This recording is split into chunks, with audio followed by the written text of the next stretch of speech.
Broadcast. Welcome to the Zaner MarketCast, the 35th episode of the Zaner MarketCast, your one and only spot to keep up with all of the agricultural market news. Welcome. I'm Joe Nikruto. I'm Dan Hussey, everyone. Before we get started, we want to let you know that if you are interested in hearing about grain market movements and strategies, you can sign up for our Ag Hedge Hotline, hosted by expert market strategist Ted Seifried. Totally free, gives you the chance to connect with us personally if you have any specific questions about the markets or agricultural commodities in general. If you're interested in learning more about how these markets, how price action works, and how to make it work for you, it's a perfect way to take that first step. Sign up, get connected. Dan? Kind of a positive end of the week. Let's just rip the Band-Aid off and, nice price action and on a Friday. Yeah, and acknowledge the green shoots that we had today, everyone, right? After yesterday's close, you left you wondering, oh boy, right? But it was a nice finish to the week. So we're going to read a few stories. We're going to jump right into the numbers. We're going to try to keep it short and sweet today, but we got a few stories to cover. First one, Dan. Yep. We've got the nomination for the head of the EPA out from the Trump administration.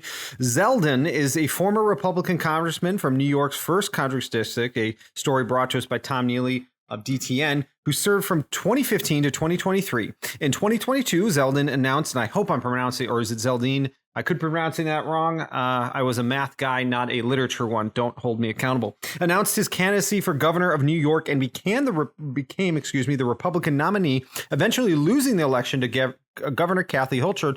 Zeldin said in a post on social platform X, "We will restore the U.S. energy dominance, revitalize our auto industry, and bring back American jobs, and make the U.S. a global leader of AI." That's a lot.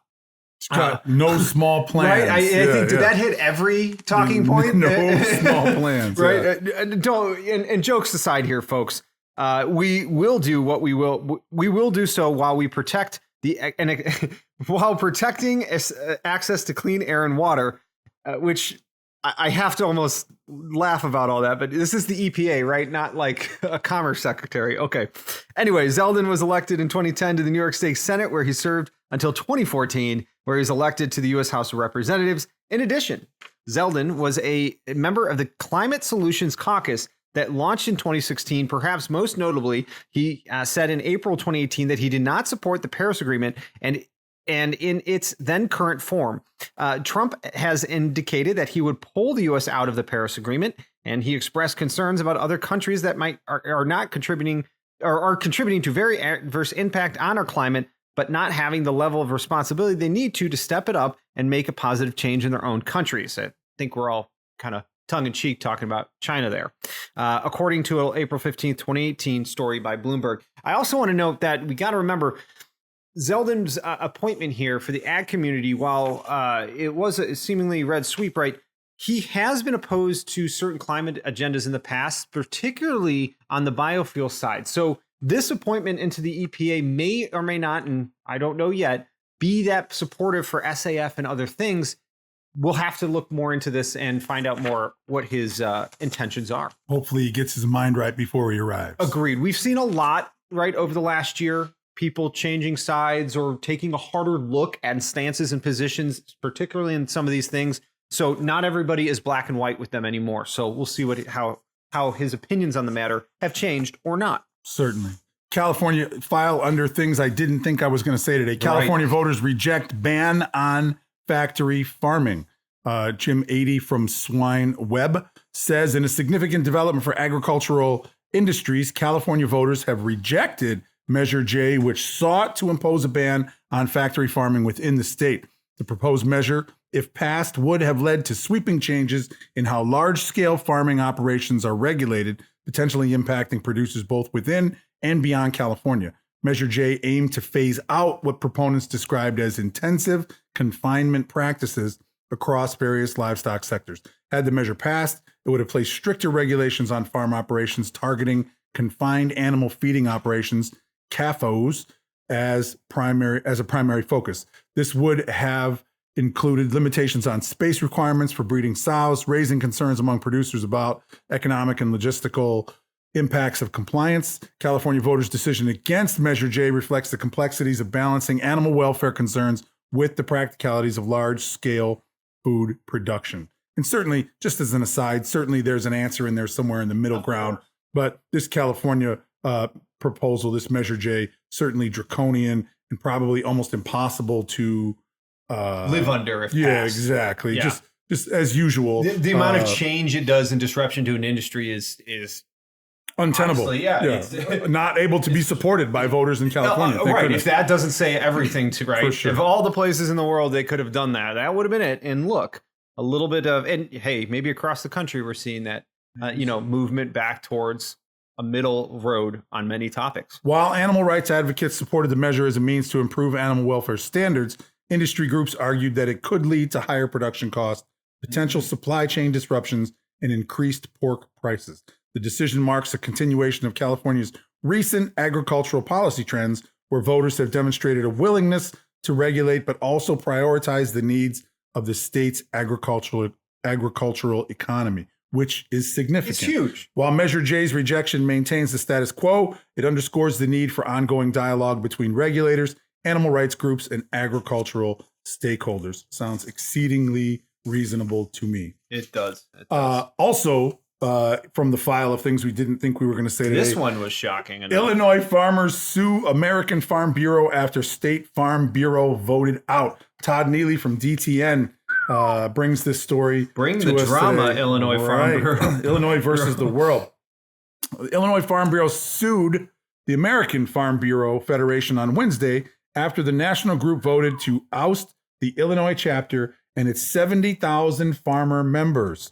The lawsuit seeks to halt the AFBF's decision, which takes effect on December 20th, 2024. Illinois Farm Bureau President Brian Duncan said in a statement to DTN on Wednesday that his group believes the AFBF is choosing to abandon more than 70,000 Illinois farmer members.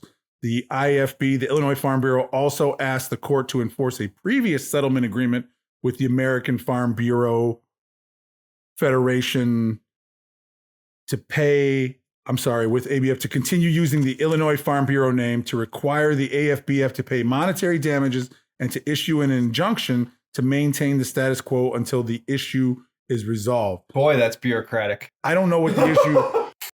Admittedly, I'm not exactly sure what the issue is, but there is an issue, right?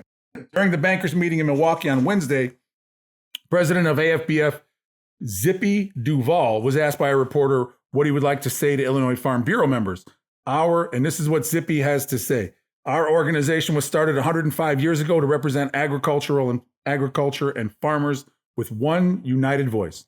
And we're going to continue to try to do that as we move forward. But our local county farm bureau members need to understand that they are the power and strength of this organization, and whatever they want this organization to do and what direction they want it to go in and how we go in, it is their choice. Duval said that just like the American people going to the ballot box to vote, farmers need to vote on Farm Bureau issues. And they need to pay attention to what's happening and make sure that their wishes and thoughts are delivered through the processes that this organization provides. So I'd just like to play a little advocacy for the Illinois farm brewers here and ask Zippy a question ourselves. In America, do we vote to kick out an entire state from the union? There's a couple that I would hold up. Right, but do we examples. as a nation do that? No, we do not, Zippy. So your final point there, that as a nation we vote like that, you're running an organization that does not vote like that, sir. So let's keep ourselves locked tight. So you are siding in this cage match of Farm Bureau action. You're siding with the Illinois Farm Bureau. Not necessarily in terms of the case. I just don't like his attitude with how you run an organization that you just kicked out a bunch of members of. I understand a part of the issue here has to do with insurance and mandating insurance between the organization and Illinois, something to that effect. Okay. It's a bunch of muck that I won't get into, but I don't believe in fracturing a whole to get to the ends of a mean is the right choice. I think there's a better, more common ground, and it's unfortunate it has to go to the courts to try to find that. Now, you and I together have never let not knowing about a subject stop us from talking about it. Dang straight. Right? So, however, much like the milk situation and bird flu and sustainable airline fuel, and there's a whole long list of things that we knew nothing about when we first commented on them, we did indeed learn more. And so I think we should, together, we'll take the opportunity to say, as we learn more about this, we'll continue to comment and hopefully bring, and I'm sure, from talking with Illinois radio today, this is a big story. Mm-hmm. So I'm sure it's going to get a lot of traction, but we promise to mention it again. And hopefully nobody likes when mom and dad. And hopefully the next time we're talking resolutions. Right? Nobody likes when mom and dad fight, right? No way. Hopefully we find a way to, they find a way to figure this out and we can bring you that story before too long. That's our third story here. So what do we jump? Let's jump right into green shoots to close the week, baby. Something may be happening. So here's the context is that we had tremendous enthusiasm post-election. Risk on, which coincided with pretty stout rallies in our agricultural products. Correct. And so this week, D's corn opened at 418 3/4. High was 425. Low was 417. Last trade I saw was 424. That was up 5 on the week, which was pretty okay. Funds having been slightly long coming into today, maybe slightly short at 9,000 contracts short was the ADM estimate. Sounded fine by us. But that could be a coin flip really on Absolutely. their, you're at pretty much a balance between the funds and the market. 18-day at 420 1/4, 10-day at 424 3/4. We closed at 424. 50-day moving average well below at 416. Corn seems to be hanging on rather nicely. It does. We were talking earlier, pretty much how every way, with the exception on the literal daily candles, every swing here in corn has been a higher high and a higher low. That's building, that's progressing, that's creating a stair-step-like pattern higher that you can see a trend line against the low. The 18-day moving average coming in around 420 today, finding support there. Like Joe said, 50-day moving averages down around 415 to 412, and that 100-day down at 411. Lots of support on that color, those lines on the chart as we move our way down. Today, volume was a little lacking, but, to be fair, we were simply recovering off of levels, and it was a Friday. That double top for the month up there around 435 for the month, interesting level. If it breaks the upside, it's very hard to talk about being a bear in the corn market if that's the technical picture that's developing. And that's assuming that we're going to go to test that 200-day at 440 if we get up there and break. But you also have to take, I think, the other side of the coin here and realize what below 410 says to corn too, where you start to break below all those levels, start to break below that last swing low. The chart doesn't look as bullish anymore. So you're caught a little bit in the middle there. It's very constructive. I want to be cautiously optimistic. I'm not willing to say there's a harvest low and seasonal low completely on the chart for corn yet, but in the next couple of weeks, I feel like it's going to make that decision and we will know for certain. Certainly a constructive chart. And if you move out to the weekly, even up 5 cents, that weekly looks pretty nice. Up How 5 about cents that on the for a week, not close? bad. Wheat, on the other hand, opened the week 572 3/4. High was 572 3/4. I'm using the D suite. The volume and open interest has indeed shifted, but December, March, these numbers are probably pretty interchangeable. We'll switch over to March next week in wheat. Opened 572 3/4. D suite 572 3/4 high, 528 low, 536.5 last trade I saw. Down 36 on the week in wheat. Yuck. We sat here in this very same spot a week ago and said, look at the way this is consolidating. Yeah. Look at the way this is tightening up. We will not be here long. This is obviously not our favorite outcome. Could have been 40 cents up from that area. Right. Could have been. Got some rains. Could have been.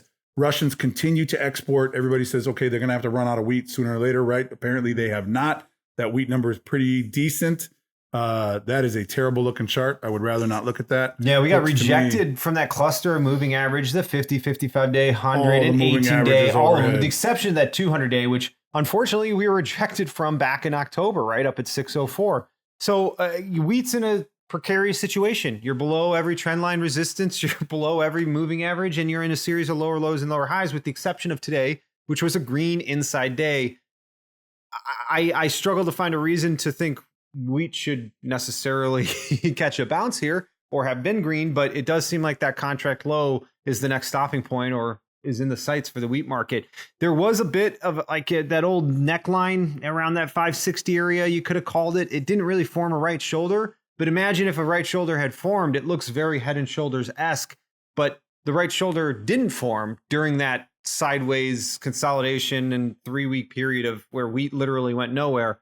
And the markets that Joe and I proverbially both said we'd never really seen before. Well, that's behind us now. Wheat has resolved, pushed lower. And the question of whether or not it's going to make a contract low is, I think, at least in the back of my mind at this point. Yeah. And so weather played an important part in this, right? They caught some timely rains in areas where they're trying to grow wheat that were plagued, a lot of places plagued by drought. And so we reduced a lot of that drought with this rain. You got another chance for rain coming next week, I think. And so, and also to throw a little geopolitics onto the global scene, right? Trump in office, already having discussions with both, I think, Zelensky and Putin, or somebody at a time I had read. Anyway, definitely trying to talk and walk the walk in that direction of bringing some kind of clarity and resolution to that war, which would obviously, in my opinion, be a little negative for wheat and other agriculture products prices in the near term, as Ukrainian and Russian supplies might start to enter the global market without having to go through the Russian gauntlet, tumble mill it does to make it out. Beans January weekly opened 10.30. High was 10.42 and a quarter. Low 9.86. Talk about a move. 42 and a quarter down to 9.86 and a quarter. Last trade we saw here today, 9.98 and a half. Below 10, down 31 and 3/4 on the week. Funds short about 100,000 contracts. I'm going to say 9.98 and a half when they could have closed over 10. That's not a great look. You're going to say call it a push, right? A bit, right? Yesterday, because you came in yesterday, or I should say into today, I'm thinking, oh boy, today's the day. I'm in the back of my mind, I'm thinking today's the day. We see that new contract low in beans. Maybe wheat starts to push down to a 2. And we can really start talking about that great capitulating event to end this downside, right? Like that's in the back of my mind, the quickest resolution here might be that quick push below and then a dollar rally off it. Let's, hooray. But for the time being, 980, man, that has been supportive. And we talked earlier today, how does that represent value potentially on this chart, right? Because you go back to August, we've been holding, and I hope we can get the picture on the screen because it's staggering how that has just been a floor for the bean market so far. We've been rejected, though, at technicals last week. And there's buyers down here, too, right? I mean, people are doing business at these price levels. Every day we see the routine flash sales, today not included, but the last 2 weeks, flash sale after flash sale after flash sale. And exports have been, good. We're behind the curve, but we always are. Yeah. But they're good. And beans were behind. Right. They were behind. And it's going to take a lot more to catch up. But that demand continues. The chart starts to show a little rosier, things turn. Rejected by the 100-day earlier last week around the 1040 area. Not great. There's also a downward sloping trend line from going back to June through September that it hit there. That was also the 50 to 61.8 line of the highs from September to the lows of October that got rejected. So technically speaking, all the wrong reasons for it to turn over there.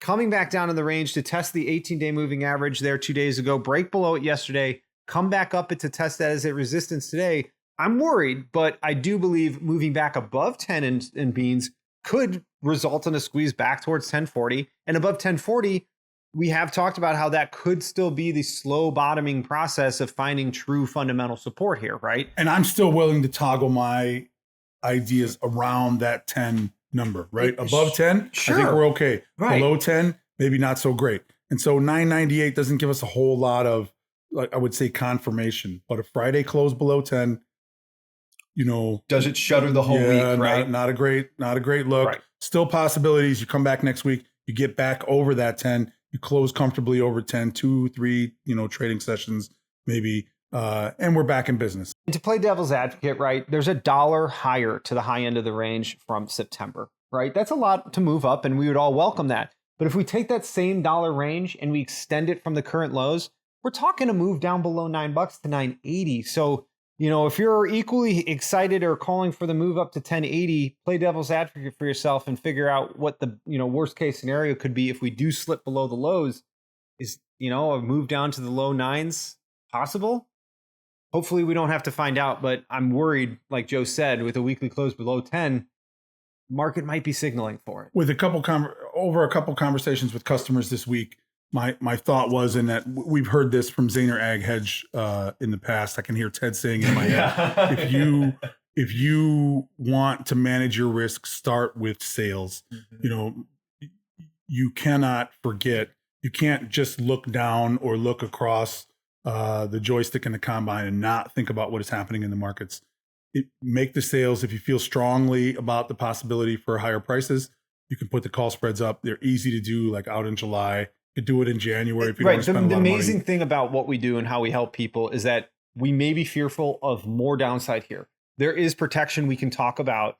And no one wants to be selling the lows or putting on insurance, right before you don't need it kind of thing, right? But there's other ways that we can also continue to maintain some upside, for you in the meantime, to allow you to not to sleep at night, keep the risk managed, but also still be able to catch that dollar rally if it comes, and there's ways we can talk to you about it, and we'd love to. And we look for this possibility for higher prices as the U.S.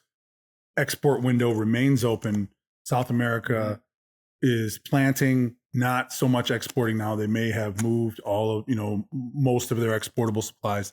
U.S. window, which is terrific. It's that time of the year. Yep. So we have the possibility that we get, real nice demand, and that's reflected in higher prices. But when you look out, if they keep getting favorable weather, you look out at the number that they're posting this week. What was that number from CONAB? Was it 162? I think, yeah. 162-ish. And so certainly below the USDA number, but still rather large. If they pull that off, it's a difficult situation. And again, you throw on the geopolitics of what a Trump administration means for relations with China, our biggest export partner. A lot of unknowns, right? And you gotta be aware of all that. And I was talking on the radio earlier today saying I hope that maybe, even though that's an issue that we campaigned on, hopefully cooler heads can prevail and we can find a way to resolve some discord. Maybe not the subject for this kind of podcast. No, but those parties have worked and sat across the table before. So it's not the first time. Everybody knows what to expect. And hopefully they have a common language they can already speak. Many of us would welcome that, right? Yeah, absolutely. So we can't get out of here without talking about this NOPA crush number, 199.959. Estimates was the not estimate. A number, NOPA crush numbers you'd expect after such a decline this week. Absolutely. Right? Record crush number. The estimate was 196.843.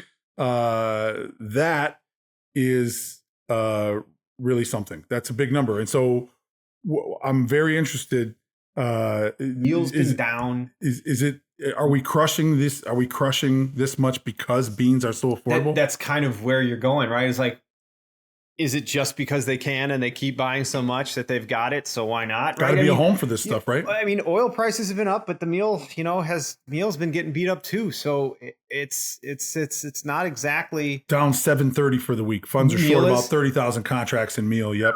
299 open, high 303.40, low 287. Can't get back above that 3. Ooh. Yeah, 290.80 is where we finished, down 703. But that 3 number, right? Get up to 315, then you probably have something. But so far, technically on the defense. But I think what you run at there is that you've got a fight on or a squeeze on margins to a certain extent, right? Bean prices have come down, but not as much as meal has been beat up in the last few weeks, in my humble opinion. And so, and I should probably have looked at a crush chart before this, but I would almost bet that you're seeing a little bit of a crunch on those margins as of late, and you might have hit the nail on the head.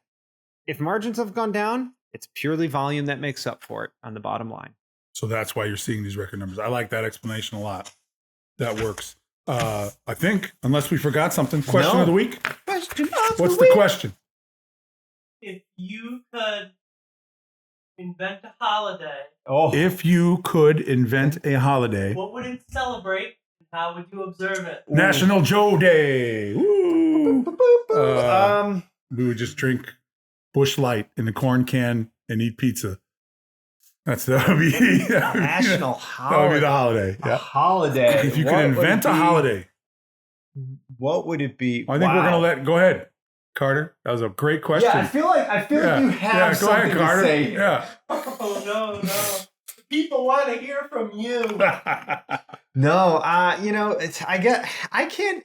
This is a strange one, right? Like I've never actually been posed, the thought of come up with a new holiday. I've never been asked that question before in my life. National Taco Day, National Pajama Day. But the irony is these all technically have days. Yeah, they're all. You could try to name a new holiday. I dare you. It's already been done, right? But no, personally, my favorite holiday is Halloween. And selfishly because it's my birthday. That's a good and one. Because it's not truly religiously affiliated. It's just a good time to go have some fun. I know there's old timey reasons and it's All Hallows Eve. I get it. I had 20 plus years of Catholic schooling. I get it. But it is the fun holiday where we don't have to be worried about going to church and doing all this other stuff. And you just run around and get candy as a kid, right? But I love dressing up in a fun costume. I thought it was the coolest to pretend to be somebody else for the day. It was fun, right? I love that as Well, a you kid. love Halloween, but Yeah, I'm like here to tell Halloween, you, right? that's not a new one. I know. You didn't answer the question. I know. You see gave what us I did there? 18 I thought I'd get away with it. You gave us 18 sentences, but did not answer the question. I should be a politician. Get me on the ticket. While you think about it, I would say here's a national holiday, national only Ride Your Bicycle Day. Okay, I'm going to steal that. Anywhere you got to go, cyclist. you can only take a bicycle. If you don't have a bicycle, you can't go. I don't know that can't force anybody, but just see everybody riding around on their bikes, I think that'd be pretty neat. That sounds like such a Dutch thing. Like that sounds like it's a national holiday in Amsterdam or something already, right? But I love the idea. I could be officially Dutch too. That would be great. Bring that to America. I would love it. Maybe because you know why? I feel like it would offer a little insight into our lives on the road riding when we're around. riding. Yeah, where are you going? Where are you going? To a bar? How are you going to get there? I'm going to drive my bicycle. How are you going to get back? I'm going to drive my bicycle. I don't recommend that. Yeah, it's technically a DUI. Don't do that. But I just think it would be a lot of fun, and folks could get a feel for what it would be like to, get everybody out on a bike and they're like, oh, this is just as much fun as I remembered it when I was a kid. I'm going to do this more often. Maybe a little bit kinder attitude towards cyclists on the road. Helpful. Yeah, that would be helpful. Not wishing that they become a hood ornament. You're running them off the road. Well, thanks for listening to the Zaner MarketCast today. If you need more just because you can't get enough of us, you can always follow us along on Facebook at Zaner Ag Hedge and on X and LinkedIn at the Zaner Group. If you have a question you'd like answered on the show, there's a link for you to do exactly that. Go ahead and fill it out, and we'll get that question answered right here on the air. Thank you again, and be sure to like, comment, and follow the podcast to not miss a beat. Hit that subscribe button, everybody. It's the best compliment we can receive, and we'll be back with you as price action develops. Take care, everybody.